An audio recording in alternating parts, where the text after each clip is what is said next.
শহর থেকে একটু দূরে ভ্যালিগুলো, ভাবছিলাম কোথায় জানি যাচ্ছি, এখন বুঝলাম আমরা সত্যি একটা ভুবন ভোলানো জায়গায় চলে এসেছি।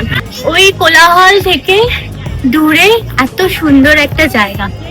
আজকের দিনটা সত্যি আমার সার্থক। এইখানেও মনে হয় ফুল চাষ করা হয়, এখন হয়তো নেই, বা মেবি নেক্সট ইয়ার সিজনে আমরা এই পাশটাও দেখতে পারবো। আর সব থেকে ভালো জিনিস হচ্ছে এই গার্ডেনটা, যেখানে দেখো এখানে ছড়ানো গার্ডেন আর ওই পাশে হচ্ছে পাহাড়।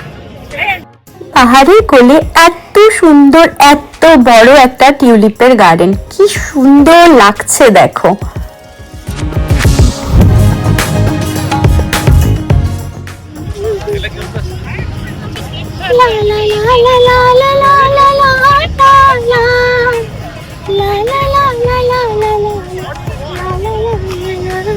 সকালে দেখছিলাম আমি খাবার বানাচ্ছিলাম, সেটা এখানকার জন্যই।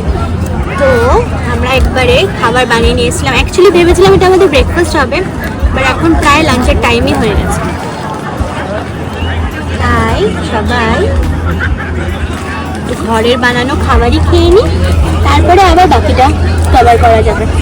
এখনো আমাদের হাফ দেখা হয়েছে, হাফ এখনো বাকি আছে। ফুলের বাগানে বসে বসে একটা ফুল কি খাচ্ছে? উপমা। উপমা আইয়া এসে খেয়ে না গিয়ে ফুলের মাঝখানে বসে পিকনিক করছে। ভালো লাগছে রে।